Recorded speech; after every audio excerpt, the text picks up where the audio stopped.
복음 8장 5절에서부터 보겠습니다. 5절, 8장 5절에서부터 9절까지 한번 보겠습니다. 모세는 율법에 이러한 여자를 돌로 치라 명하였거니와 선생은 어떻게 말하겠나이까. 6절. 저희가 이렇게 말함은 고소할 조건을 얻고자 하여 예수를 시험함이라. 예수께서 몸을 굽히사 손가락으로 땅에 쓰시니. 7절. 저희가 묻기를 마지 아니한 바라. 이에 일어나 가라사대 너희 중에 죄 없는 자가 먼저 돌로 치라 하시고. 8절. 다시 몸을 굽히사 손가락으로 땅에 쓰시니. 9절. 저희가 이 말씀을 듣고 양심의 가책을 받아 어른으로 시작하여 젊은이까지 하나씩 하나씩 나가고 오직 예수와 그 가운데 섰는 여자만 남았더라. 저희가 이제 요한복음을 7장까지 공부를 했습니다. 사도 요한은 품의 세계를 본 자이기 때문에 아버지 품에서 모든 것을 보고 기록한 자죠. 그래서 요한복음을 그래서 기록할 수가 있었고, 요한 1, 2서를 기록했고 마지막 요한 계시록까지를 이 사도 요한이 기록을 할 수가 있었습니다. 사도 요한은 일할 수 없는 밤이 오기 전에 마지막 날 전하는 이 그리스도의 복음을 전해야 되는데, 그때가 일할 수 없는 밤이 오기 전에 낮이라는 시간에 전해야 된다 그랬어요.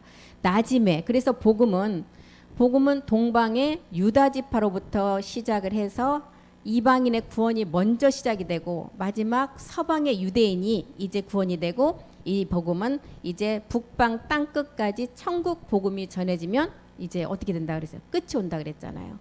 그래서 이 말씀에 그 전해지는 복음이라는 것이 십자가에 죽고 부활하신 그리스도를 보내신 이의 일을 내가 해야 된다는 거. 이것을 우리가라는 단어를 써서 우리가 이 일을 해야 되고 낮임의 그 시간에 해야 된다는 거예요. 믿음의 행함을 해서 우리가 진리로 분명히 나가야 되는데, 진리로 나가기까지는 우리가 믿음의 행함에서부터 출발을 해서 우리의 영이 그리스도의 영이 먼저 들어와서 이제 우리 영이 돼야 되고, 온영으로 자라서 생수가 이제 내 배에서부터 안에서부터 밖으로 이제 나오는 그 단계까지, 이 단계가 우리가 추수의 종으로 말씀을 끝까지 채워서 가는 밤이 이제 오는데, 그 밤이 오기 전에 낮이라는 시간을 우리에게 주어진 그 시간에 이 복음을 다 우리가 전해야 된다는 거예요. 그래서 이 낮에 말일 끝날이 오기 전에 예수님이 세상의 빛을 가지고 이 땅에 오셨다는 것입니다. 이 빛은 요한복음 9장 5절에 보니까 이 빛이 세상의 빛이 예수라는 이름을 가지고 이제 모든 어둠에 있는 자들에게 비춰줘서 이 세상의 빛을 받는 자가 참빛 생명으로 나갈 수가 있다는 거예요. 내가 세상에 있는 동안에는 세상의 빛이었어요. 그런데 이 빛을 세상에 있는 동안 이 빛을 가지고 오셨는데, 이 빛을 어두움에 붙였다는 거. 어둠에 어디에 붙였다는 거? 우리의 육체에 비쳤다는 거예요. 그래서 이 빛을 받고 이 빛이 우리가 생명으로 나가는 우리의 그 어두움이 죄라는 것을 깨닫게 되면 마지막 참빛의 생명을 받을 수가 있다는 거예요. 그래서 다윗이 지난 시간에도 말씀드렸듯이 다윗이 마지막 끝날에 이 참빛을 받을 생명들을 보고 그 신들, 마지막 이 몸을 얻을 신들 앞에서 찬양을 했다는 거예요. 그래서 다윗뿐만이 아니라 믿음의 선지들 또한 자기 때가 아니고 마지막 끝부분에 그 신들이 나온다는 것을 알고 믿음의 선진들 또한 우리 그 신들을 보고 찬양했다는 거죠. 그래서 우리는 이제 다윗의 소원은 단 한 가지 소원이 뭐였어요? 주님의 집이 없는 것을 보고 그 성전 하나를 짓는 게 다윗의 소원이었어요.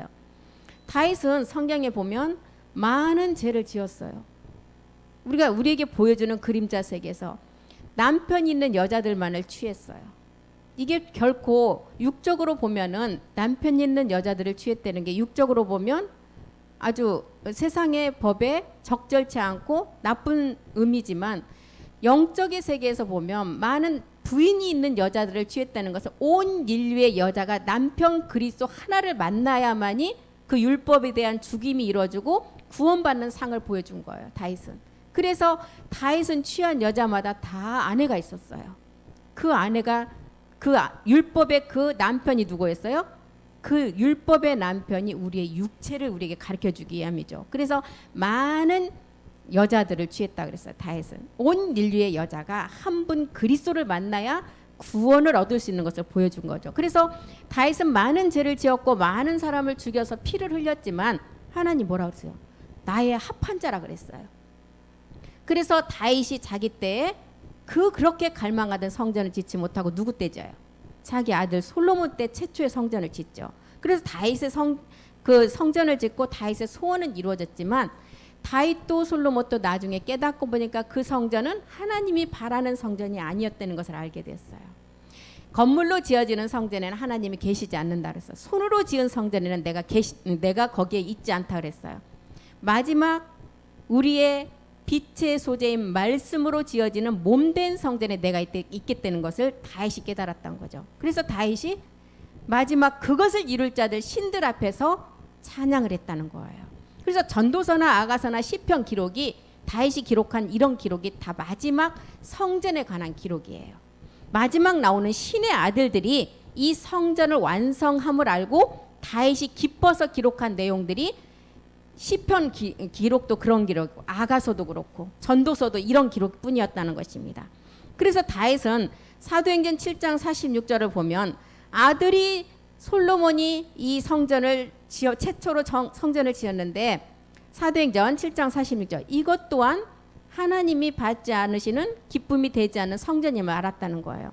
다윗이 하나님 앞에서 은혜를 받아 야곱의 집을 위하여 하나님의 처소를 준비케 하여 달라 하더니 47절 봅니다. 솔로몬이 그를 위하여 집을 지었어요. 48절 그러나 지극히 높으신 이는 손으로 지은 곳에 계시지 아니한다는 거예요. 다윗이 그렇게 갈망했던 하나님의 집이 손으로 지어서 하나님 앞에 하나님 계실 곳이 있는 줄 알고 그렇게 갈망을 했는데 짓고 보니까 그것 또한 그림자임을 다윗이 깨달았다는 거죠. 그래서 다윗은 이제 그 성전도 그림자임을 깨닫고 이제는 우리가 복음을 깨달아서 갖는 단계를 우리에게 설명하는 거예요. 우리가 초보 때는 옛사람을 멸하고 나면 우리의 모든 것이 이루어지는 줄 알았어요. 그게 이제 값없이 받는 은혜였잖아요. 이 은혜에서 머무르지 아니하고 더 나아가서 우리가 완전함을 이루기 위해서는 그 은혜가 보좌의 은혜를 받아야 된다는 것을 다윗 또한 깨달았다는 거예요. 그래서 다윗이 받은 보좌의 은혜는 마지막 야곱의 집의 성전을 완성하는 은혜를 받았다는 거예요. 우리도 이 은혜를 받아야만이 다윗이 갈망했던 보여지는 성전이 아니라 말씀으로 우리 몸에 지어지는 하나님이 계시는 성전으로 우리가 말씀을 가지고 지을 수가 있다는 것입니다. 그래서 하나님이 거하실 처소는 건물이 아니라 말씀으로 몸에 지어지는 성전이라는 거예요. 이 성전을 야곱의 집의 왕들이 어떻게 지었어요? 일한 것이 하나도 없는데 내가 일한 것이 하나도 없는데 말씀 안에 붙어서 십자가의 도의 말씀을 깨닫고 내가 죄라는 것을 먼저는 깨달아서 십자가의 믿음의 행합을 하고 나니까 그때 우리 안에 그리스도의 영이 오고 그 그리스도의 영이 우리가 이제 씨로 심어져서 마지막 열매로 완성을 하면 그게 말씀으로 지어지는 성전이라는 것입니다. 그래서 야곱의 집에 그 왕들이 마지막 이 성전을 완성하는데 우리는 이 성전을 지으려면 반드시 지성소 안에 세 가지를 취해야 된다 그랬어요. 히브리서 9장 3절과 4절 한번 보겠습니다. 지성소 안에 세 가지를 취하는 것이 뭐예요? 말씀을 우리가 다 깨달아야 된다는 거예요. 히브리서 9장 3절 또 둘째 휘장 뒤에 있는 장막을 지성소라 일컬었나니 4절도 보겠습니다. 금 향로와 사면을 금으로 싼 언약궤가 있고 그 안에 만나를 담은 금 항아리와 아론의 쌍난 지팡이와 언약의 비석들이 있고 여기서 금으로 싼 언약궤 이 언약궤를 우리가 말씀으로 법궤라 그러죠. 이 법궤는 참하늘에서 완성된 멜기세덱 주의 완성된 말씀을 말해 이 법궤는. 그리고 만나는 뭐였어요?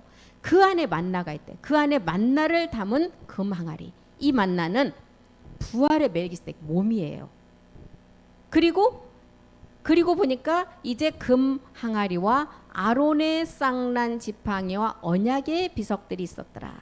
이 쌍난 지팡이는 우리가 이루어야 돼요. 우리가 이제 이 살아서 몸을 얻는 자에게 이 싹이 난다는 거예요. 이것 세 가지를 취해야만이 다윗이 그렇게 하나님의 집을 짓고자 갈망했던 야곱의 집의 성전을 우리가 말씀으로 지을 수가 있다는 거예요. 그래서 첫 열매, 고린도전서 15장 20절에는 첫 열매, 부활한 죽은 자 가운데서 부활한 첫 열매는 이미 그리스도가 되셨어요. 고린도전서 15장 20절입니다. 15장. 그래서 살아서 몸 얻는 자에게 먼저 나는 싹이 나는 자. 가장 우리가 봄에 피는 꽃 중에 가장 먼저 피는 꽃이 어떤 꽃이에요? 살구꽃. 이 살구꽃 의미가 그리스도의 싹난 지판, 그리스도의 부활을 우리에게 뜻하고 있습니다. 이제 그리스도께서 죽은 자 가운데서 다시 살아 잠자는 자들의 첫 열매가 이미 되었어요. 그럼 우리는 두 번째 이 몸을 이제 말씀을 가지고 손으로 지은 성전에 계시지 않는다 그랬으니까 말씀으로 지어지는 그 우리 몸이 성전이 되는 말씀이 되려면 반드시 15장 23절이 돼야 돼요. 우리가 거기에 붙은 자가 돼야 돼요. 각각 자기 차례대로 된다. 각각 순서대로. 첫 열매는 먼저 됐어요. 각각 차례는 이제 우리가 이룰 차례예요. 먼저는 첫 열매 그리스도고 다음에는 그리스도 강림 때 그 나무에 붙어 있는 자가 이제 그 열매를 맺을 수가 있다는 거예요. 그래서 맏아들 그리스도는 이미 멜기세덱 주가 되셨어요. 이제 우리가 각각 차례대로 이 말씀으로 그 성전을 이루는데 누구냐? 첫 열매 그리스도에게 이제는 나무에 붙어서 우리가 그 말씀을 가지고 우리가 이제 두 번째 그 열매를 얻어야 된다는 거예요. 그래서 이제 강림 때 거기 붙은 우리의 열매가 마지막 완성되는 몸된 성전의 부활의 몸이라는 것입니다. 그래서 우리가 마지막 우리의 남편은 멜기세덱 그리스도잖아요. 우리의 남편은 대단한 분이에요. 왜? 마지막 이 말씀을 가지고 그 몸을 완성하는 분이니까 대단한 분이시죠. 그렇기 때문에 우리 남편이 대단한 분이니까 우리 또한 대단한 사람들이에요. 지금의 시대는 이제 마지막 7 정력을 통해서 누시퍼가 나와서 온 세상을 다 뒤집어 버렸어요. 이제 완전 거꾸로 가는 세상이 되어버렸어요. 이제는 예전에는 정말 성경에서 우리에게 보여주는 그림자의 여자는 남편 그리스도에게 복종하게끔 되어 있는 여자의 신분이에요. 한 분이신 그리스도 그 남편을 만나지 못하면 우리는 구원받지 못하니까 그분이 대단하다는 거예요. 그런데 오늘날의 그림자 세계에서 보여지는 여자들의 세계는 어때요? 남자보다 더 위대한 사람이 다 여자가 돼버렸어요. 성경을 비추어 봐도 이 세상은 거꾸로 돌아가는 거예요.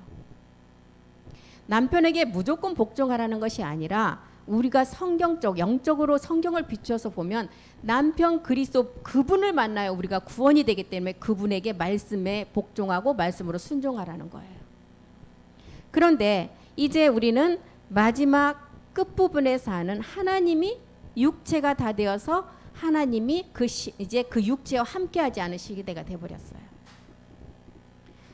우리는 함께하는 마지막 임마누엘이 되라고 했는데 함께하지 않는 시대가 되어버렸어요. 그래서 이제 요한복음 8장으로 한번 보겠습니다. 요한복음 8장에 우리가 앞에서 읽었던 것처럼 이제 8장에 들어와서는 진리에 대해서 설명하기 위해서 이제 본질 먼저 드러내요. 요한복음 8장 3절부터 한번 보겠습니다. 8장 3절. 서기관들과 바리새인들이 와서 바리새인들이 간음 중에 잡힌 여자를 끌고 와서 가운데 세웠어요. 그리고 4절에 예수께 말하되 선생이여 이 여자가 간음하다가 현장에서 잡혔나이다. 5절에 보니까 모세는 율법에 이러한 여자를 돌로 치라 명하였거니와 예수님을 시험하는 거죠. 선생은 어떻게 말하겠나이까. 6절 저희가 이렇게 말하면 고소할 조건을 얻고자 하여 예수를 시험함이라. 예수께서 몸을 굽히사 손가락으로 땅에 쓰셨다. 이제 서기관과 바리새인들이 간음한 여인을 끌고 와서 예수를 시험하려고 그 여인을 끌고 왔어요. 여기서 간음한 여인은 우리가 현상으로 보여지는 그림자 세계에서는 정말 남편을 두고 딴 남자와 바람을 핀 것을 간음한 여자라고 봐야 되겠죠. 그런데 성경에서 말하는 이 간음은 우리의 본질의 육체를 가진 그 간음한 여인을 말하고 있습니다. 그러면 이 본질을 가진 가늠한 여자의 여기에 지금 서기관 바리새인들이 여기에 속하지 않을 수가 있을까요? 서기관 바리새인 동안 이 가늠한 여자에 속한 자들이에요. 그런데 보여지는 세상에 가늠한 여인을 데리고 와서 예수님 앞에 시험을 하려고 끌고 온 것입니다. 그래서 우리 주님이 몸을 굽혔어요. 몸을 굽혔다는 것은 뭐예요? 십자가의 죽음을 말해요. 그리고 손가락으로 땅에 글을 쓰셨다. 마태복음 1장 21절이잖아요. 우리가 너무 많이 잘 아는 말씀들. 첫 번째, 몸을 굽혀서 손가락으로 땅에 글을 쓰셨다. 첫 번째는 예수라는 이름을 가지고 이 땅에 육신의 죄를 정해서 죄 없는 분이 오셔야만 되는 것을, 우리를 구원할 자로 오시는 예수를 뜻해요.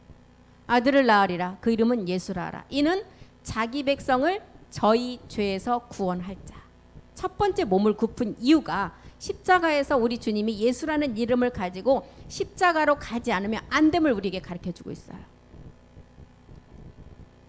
그러면서 이제 요한복음 8장 7절에 보니까 8장 7절로 다시 가보면 저희가 묻기를 마지 아니하는지라 이에 일어나 가라사대 너희 중에 죄 없는 자가 돌로 치라 그랬어요. 우리 주님이 보기에는 여기 죄 없는 자가 없기 때문에 죄 없는 자가 돌로 치라 그랬어요.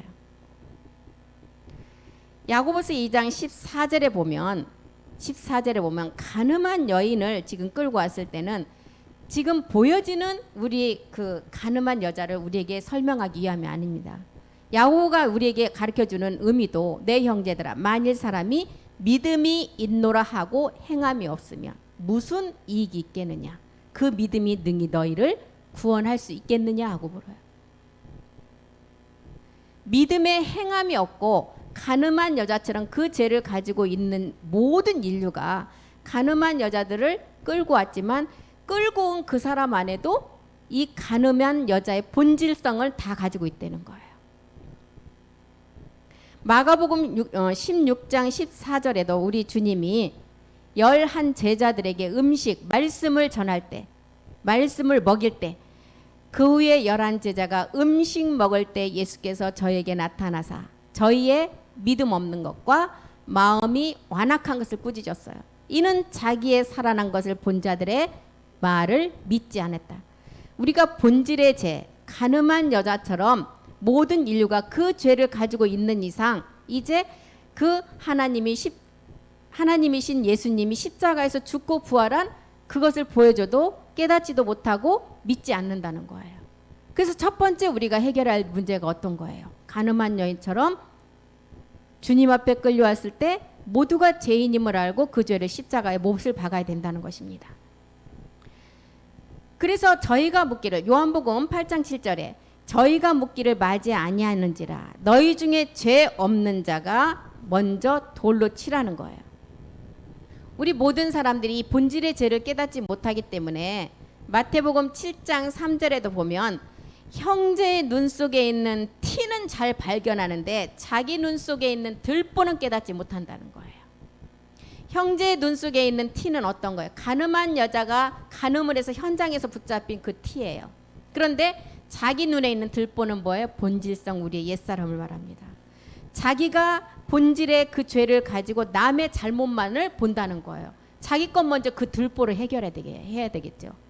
이것을 지금 우리에게 가늠한 여자를 현장에서 끌고 와서 예수님 앞에 시험하려는 것을 예수님의 그 본질성을 우리에게 가르쳐주고 있는 것입니다. 요한복음 8장 8절로 한번 가보겠습니다. 첫 번째 가늠한 여인을 끌고 왔을 때 우리 주님이 첫 번째 몸을 굽혀서 땅에다 손가락으로 쓴 글씨가 있었고 이제 두 번째가 있다는 다시 몸을 굽혔어요.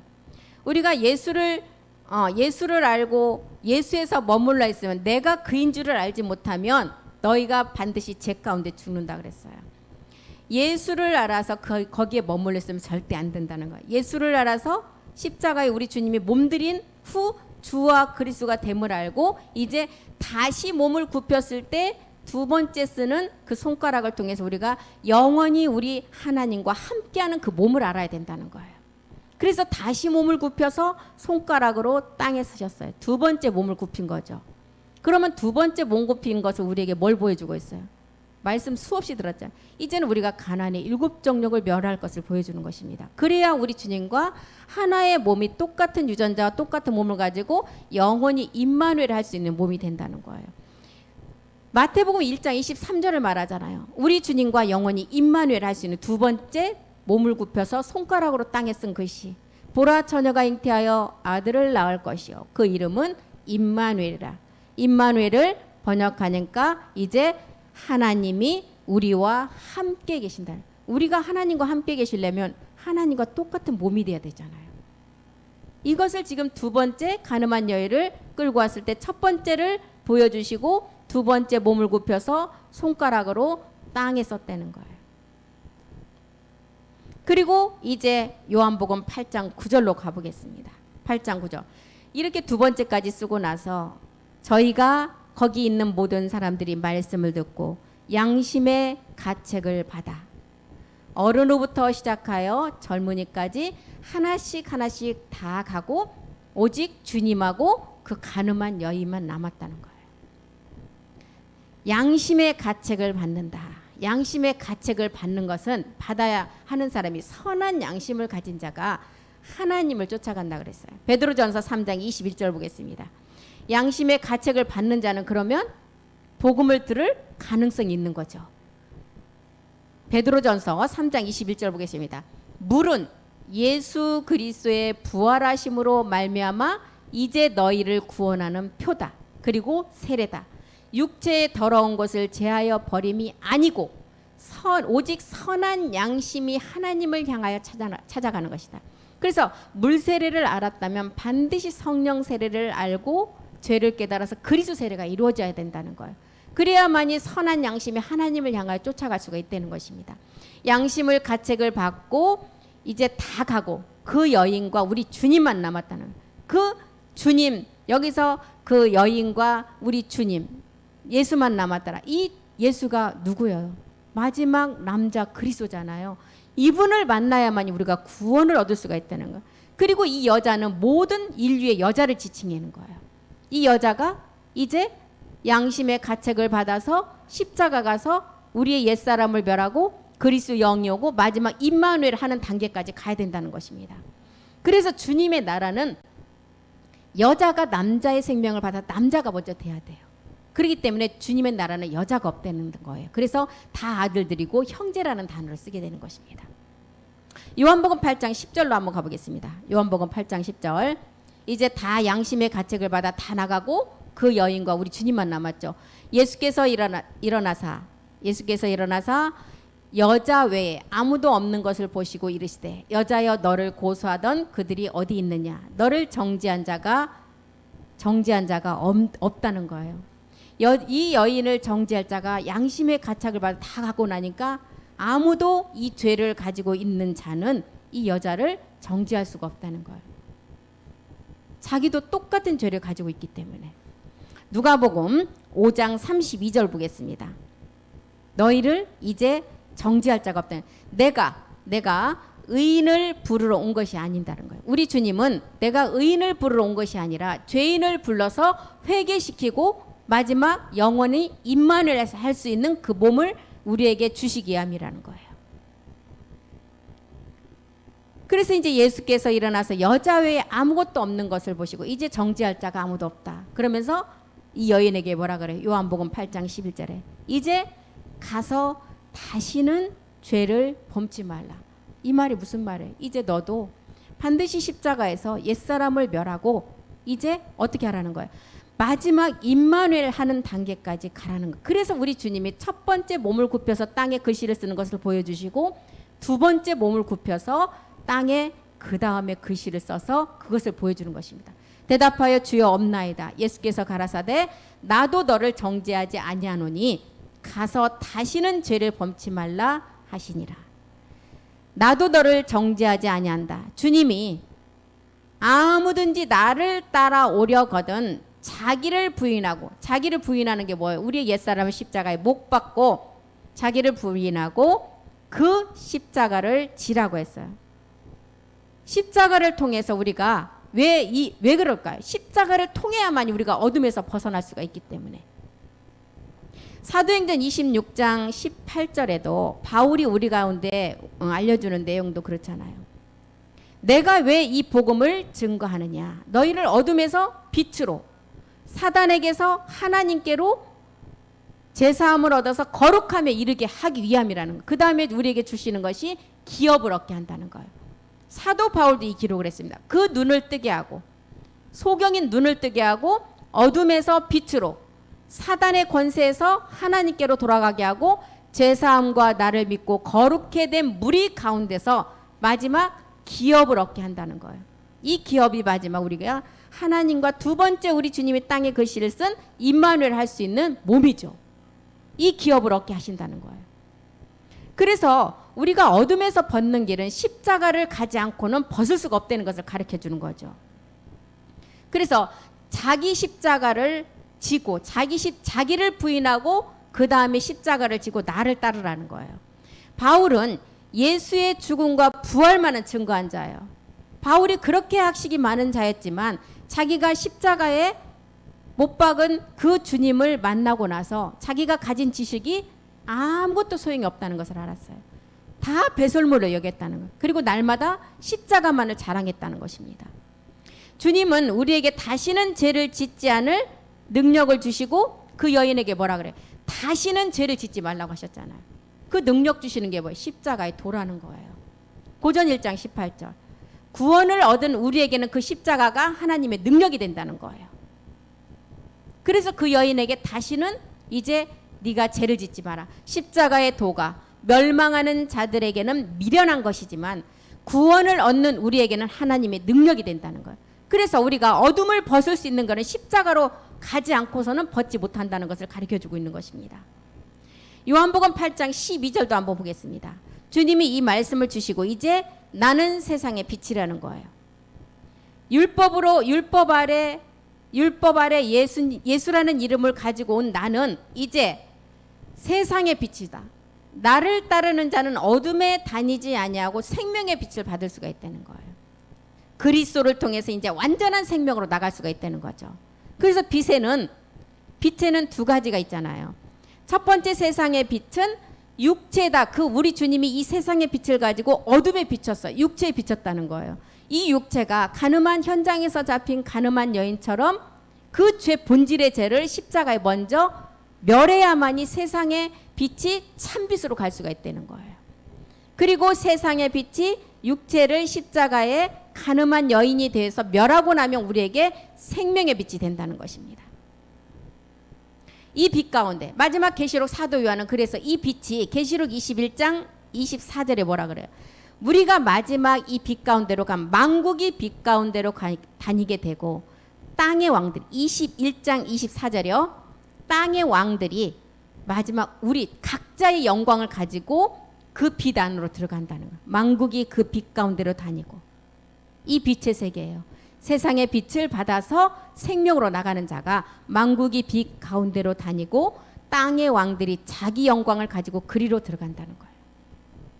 사도행전 26장 23절에는 그리스도가 고난 받으실 것과 사도행전 26장 23절 보겠습니다. 그리스도가 고난을 받으실 것과 죽은 자 가운데서 먼저 다시 살아나사 이스라엘과 이방인들에게 빛을 선전하시니라. 이 빛이라는 거예요. 어둠에서 빛으로, 사단에게서 하나님께로, 그리고 마지막 기업을 얻게 하신다는 거예요. 사도행전 13장 47절도 한번 보겠습니다. 13장 47절이요. 주께서 이같이 우리를 명하시되 내가 너를 이방의 빛을 삼아 너로 땅 끝까지 구원하게 하리라 하셨느니라. 이방의 빛을 삼아서. 요한복음 12장 35절에 이 빛이 어둠에 왔다는 거예요. 요한복음 12장 35절이요. 예수께서 가라사대 아직 잠시 동안 빛이 너희 중에 있으니 빛이 있을 동안에 다녀 어두움에 붙잡히지 않게 하라.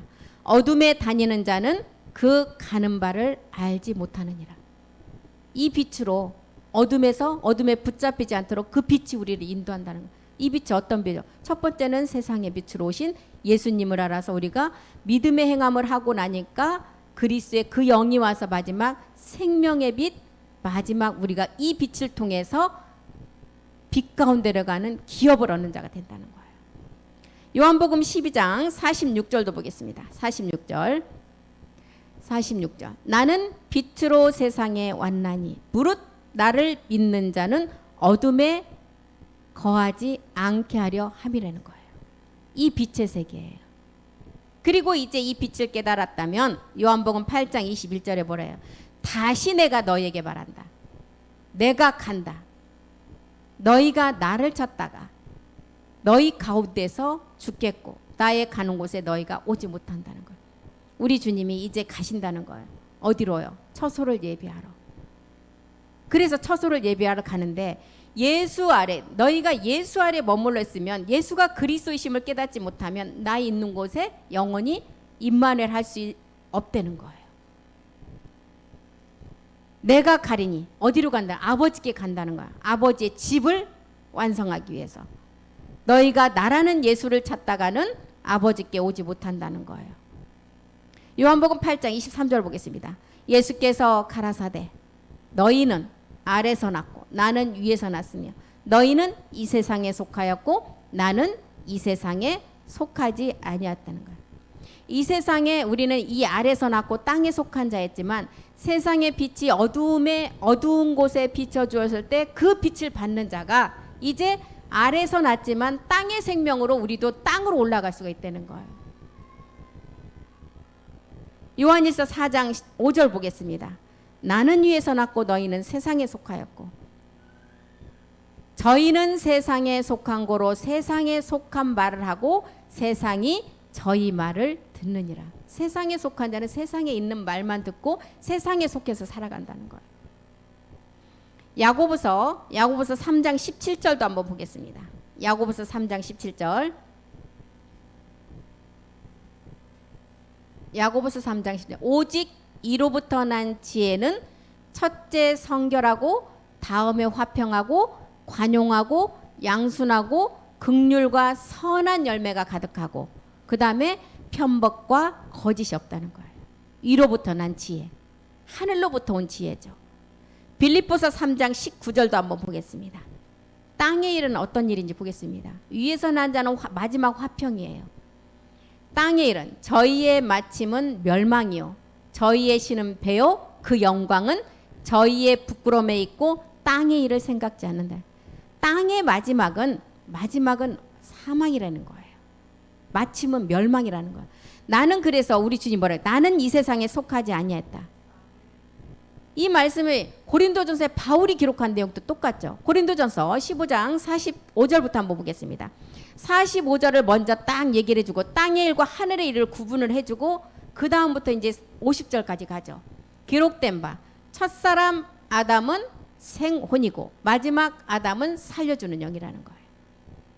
그래서 첫사람 아담은 예수님이고 오실자의 표상 예수님이고 예수님이란 첫사람이라는 것을 우리에게 알려주는 것은 뭐예요? 그림자 몸을 마지막 알아서 완전한 몸을 얻게 하시기 위해서 그 몸을 알기 위해서 첫사람이라고 우리에게 알려주는 것입니다.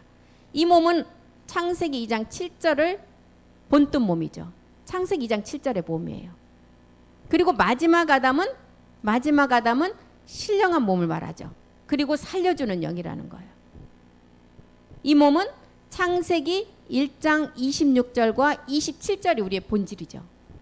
이것을 가지고 창세기 2장 7절에 땅에서 난 그 몸으로 본을 떴다는 거예요. 그래서 첫사람 아담을 통해서 첫사람이라는 사람이라는 것을 붙인 것은 그림자 속에서 마지막 완전한 몸이 있다는 것을 알려주기 위함이에요. 고린도전서 15장 46절도 보겠습니다. 그러나 먼저는 신령한 자가 아니라는 거예요. 먼저는 신령한 자가 아니고 육이 있다는 거예요. 고린도전서 15장 46절. 신령한 자가 아니고 육 있는 몸. 율법 아래 온 누구를 말해요? 우리 주님을 말하잖아. 예수님. 율법 아래 여자 아래 온 몸. 신령한 자가 아니고 육 있는 자. 그 다음이 신령한 자라는 그 다음. 47절도 보겠습니다. 첫사람은 땅에서 났고 흙에 속했고, 율법과 복음, 가인과 아벨, 이스마엘과 이삭, 예수와 그리스도를 지금 다 나눠줘서 마지막은 하나님을 우리에게 가르쳐 주기 위함이죠. 나는 위에서 났고 너희는 땅에서 났지만 땅에 있는 자가 세상의 빛으로 온 그 빛을 받아서 생명으로 가면 너희도 위에 있는 자가 된다는 것을 가르쳐 주기 위함이에요. 그래서 첫사람 아담은 땅에서 났고 흙에 속한 자이고, 둘째 사람은 하늘에서 났다. 둘째 사람, 죽지 않는 몸, 멜기세덱 몸을 말하잖아요. 하늘에서 났다는 거예요. 첫사람 아담을 통해서 우리에게 그림자의 몸을 알려주기 위해서 사람이라는 단어를 듣고 반드시 십자가를 통해서 그리스도의 영을 주고, 마지막 아담을 통해서 야곱의 하나님의 마지막 멜기세덱 그 아들로 우리에게 확정지어질 것을 우리에게 보여주고 있는 것입니다. 그래서 마지막 아담을 통해서 오는 말씀은 베드로전서 1장 4절의 말씀이에요. 이 말씀은 하늘에서 오는 말씀이기 때문에 썩지도 않고 쇠하지도 않는 말씀. 이 말씀이 기업을 있게 한다는 거예요. 썩지 않고 더럽지 않고 쇠하지 아니하는 기업을 있게 하는 말씀. 너희를 위해서 하늘에 간직된 말씀이라는 거예요. 고린도후서 5장 2절 한번 보겠습니다. 고린도후서 5장 2절. 우리는 이 땅에 우리의 장막집이 무너지면 하늘로부터 오는 처소, 그 집이 있다는 거예요. 우리가 여기 있어 탄식하며 하늘로부터 오는 우리 처소로 덧입기를 간절히 사모하라는 거예요. 이게 마지막 아담을 통해서 우리가 입을 몸이죠. 몸의 말씀이에요. 요한복음 6장 32절의 말씀을 가지고 그 몸을 입어야 된다는 거예요. 요한복음 6장 32절이요. 예수께서 진실로 이르시되 내가 진실로 진실로 너에게 이르노니 하늘에서 내린 떡은 모세가 준 율법이 아니라는 거예요. 율법을 통해서 죄를 깨닫고 반드시 진리로 나가라는 거예요. 오직 내 아버지가 하늘에서 내린 참떡의 말씀. 세상의 빛을 깨닫고 그 세상의 빛이 어둠에 비쳤을 때 그 빛을 깨달아서 생명의 빛으로 나가야 된다는, 이 생명의 빛으로 나가서 마지막을 완전함을 이루는 것은 하늘에서 내린 그 떡의 말씀을 가지고 그것을 가지고 이룬다는 거예요. 이렇게 이루게 되면 계시록 21장 2절에 보니까 이 말씀은 거룩한 성 새 예루살렘에서 내려오는 말씀이래요. 계시록 21장 2절 보겠습니다. 또 내가 보매 거룩한 성 새 예루살렘, 완성된 부활의 몸이죠. 이 말씀 어디로부터 온다고요? 하나님께로부터 하늘에서 내려오고 그 예비된 것이 신부가 남편을 위해서 단장하는 말씀이라는 거예요. 그리고 이제 또 고린도전서 15장 48절에 보니까 무릇 흙에 속한 자는 흙에 속한 자들과 같고, 고린도전서 15장 48절이요. 흙에 속한 자는 저 흙에 속한 자들과 같고, 무릇 하늘에 속한 자는 하늘에 속한 자들과 같다는 거예요. 흙에 속한 자는 우리가 율법을 알아서 진리로 나가면 흙에 속한 자에서 벗어나요. 그래서 사울과 다윗을 보여주고 이스마엘과 이삭을 보여주고 가인과 아벨을 보여주는 거예요. 가인에서 반드시 아벨로 가야 되고, 율법을 알아서 진리로 나가야 되고, 그렇게 됐을 때 흙에 속한 자가 벗어나 하늘에 속한 자의 그 형상을 입게 되는, 하늘에 속한 자는 하늘에 속한 자, 하늘에 속한 자는 참하늘의 비밀이잖아요. 영과 몸이 하나가 되는 비밀. 앞에서 봤던 베드로전서 1장 4절에서 썩지 않고 쇠하지 않고 기업을 있게 하는 말씀, 그 하늘에 속한 자의 비밀이라는 거예요. 하늘로부터 오는 처수의 말씀으로 덧입는 말씀이라는 거예요. 하늘에 속한 자가. 그리고 15장 49절에 보니까 우리가 흙에 속한 자의 형상을 입었어요. 어디에서? 창세기 2장 7절의 형상을 입었잖아요. 그래서 이 형상을 입어서 이제 어디로 가라고요? 하늘에 속한 자의 형상 몸으로 완성을 하는 거예요. 그래서 이 몸을 우리가 완성하기까지는 반드시 갈라디아서 4장 19절에 보라, 해산의 수고를 통해서만 얻어진다는 거예요. 흙에 속한 자의 형상을 입어서 이제 하늘에 속한 자의 형상으로 가기까지는, 너희 나의 자녀들아, 너희 속에 그리스도의 형상이 이루기까지는 너희를 위하여 해산하는 수고가 반드시 있어야 된다는 거예요. 왜 우리가 아담 안에서 다 죽느냐? 지금 땅에 속한 자, 땅에서 났기 때문에 지금 그 설명을 하고 있어요. 땅에서 났기 때문에 죽을 수밖에 없다는 거예요. 그런데 그리스도의 형상, 하늘에 속한 자의 형상을 입으면 구원을 받고 마지막 그 성경에 이름과 같이 죽음과 부활을 통해 살아서 그 몸을 얻는다는 거예요. 요한복음 11장 25절과 26절 보겠습니다. 그리스도의 형상을 입은 자가 마지막 이 살아서 그 부활의 몸을 얻는다는 것. 예수께서 가라사대 나는 부활이요 생명이니, 몸으로 부활하고 그 다음에 마지막 몸의 완전한 생명을 얻게 된다는 거예요. 그리고 나를 믿는 자는 죽어도 산다는 거예요. 나를 믿는 자는 죽어도 산다. 먼저는 그리스도의 영이 왔고 죽었어요. 나를 믿는 자는 그리스도의 영이 왔고 구원을 받아서 죽었어요. 그러면 우리가 어디 있는 자를 또 우리에게 가르쳐주고 있어요. 낙원에 있는 자, 그리스도 예수의 사람이죠. 옛사람을 해결하고 혼이 구원 받고 지금 낙원에 있는 자. 나를 믿는 자는 죽어도 살겠고 다시 살아나고. 요한복음 11장 26절 무릇 살아서 나를 믿는 자는 또 누구를 말하여? 이 땅에서 살아서 생명의 부활의 몸을 얻는 자. 살아서 나를 믿는 자는 그리스도인의 단계를 말하죠. 그리스도인의 단계. 영원히 죽지 않는다. 살아서 멜기세덱 그리스도와 혼인이 이루어지면 그 몸을 영원히 죽지 않고 있는다. 이것을 네가 믿느냐는 거예요. 그래서 우리가 예수를 믿는 것은 우리가 율법 아래 들어온 것을 말하는 것입니다. 예수를 믿는다는 것은. 이제 율법 아래 들어왔다면 예수께서 그리스도심을 믿고 이제는 마지막 그 생명의 빛을 받아야 된다는 거예요. 우리는 이 땅에서 났기 때문에 로마서 5장 12절에 뭐라고요? 아담 안에서는 어떻게 된다고요? 모든 사람이 다 죽는다는 거예요. 한 사람으로 말미암아 죄가 세상에 들어 이 땅에서 난 자는 죄로 말미암아 사망이 왔어요. 이와 같이 모든 사람이 죄를 지어서 사망이 모든 사람에게 이른다는 거예요. 결국 흙에서 났기 때문에 땅에 속해 죽는다는 거예요.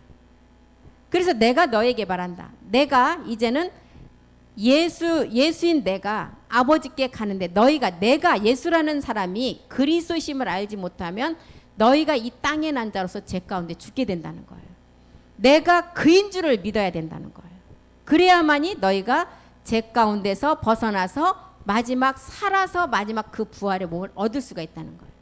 내가 간다는 거예요. 이제 부활한 그리스도를 말하자. 요한복음 16장 10절. 이제 내가 간다. 의에 대하여라 함은 내가 아버지께로 간다는 거예요. 내가 처소를 예비하러 간다고 했잖아요.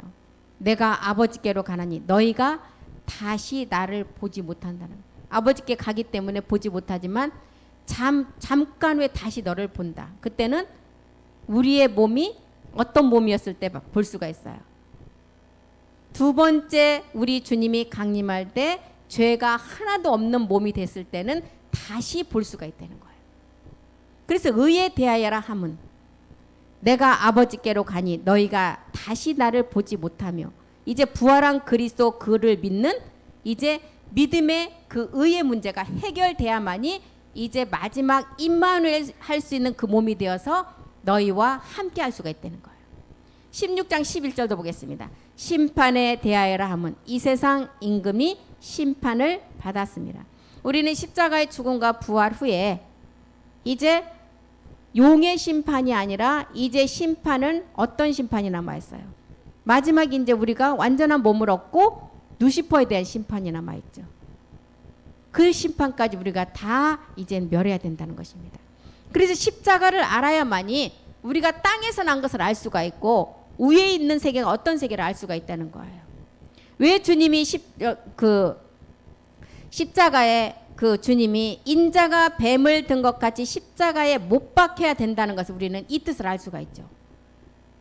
우리는 다 땅에서 난 자이기 때문에 이 땅에서 하늘의 일을 알 수가 없다는 거예요. 땅에 마침 뭐라 그랬어요? 아까 멸망이라고 그랬잖아요.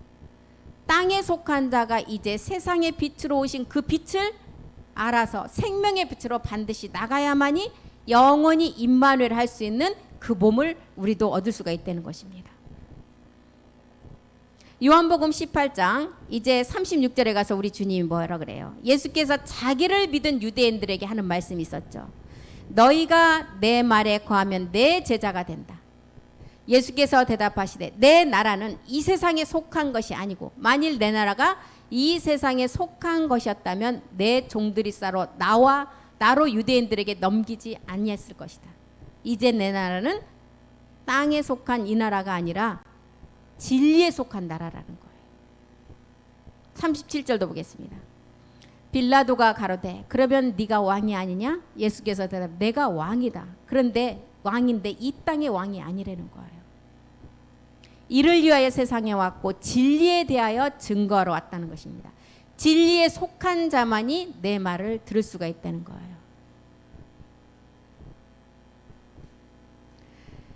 우리는 땅에서 난 자는 땅의 일밖에 말할 수가 없고 땅의 일에 그 말을 믿을 수밖에 없다는 것입니다.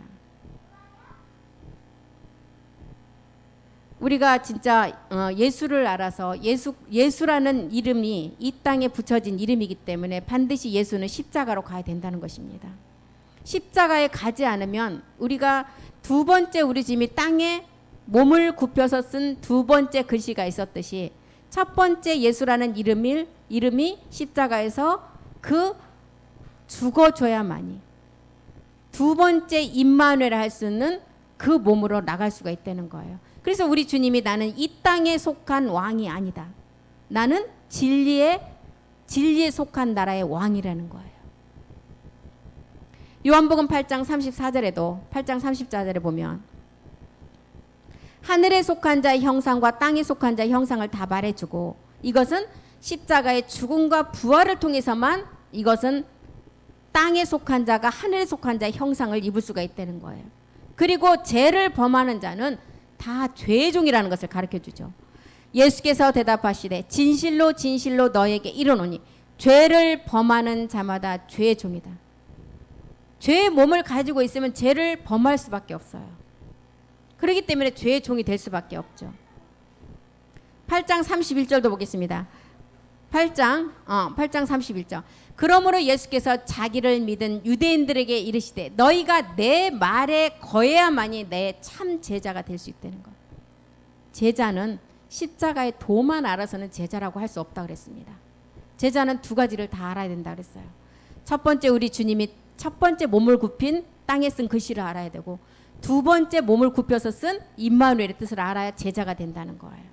그래서 종은 8장 35절에 보니까 종은 영원히 아버지 집에 거할 수가 없다는 거예요.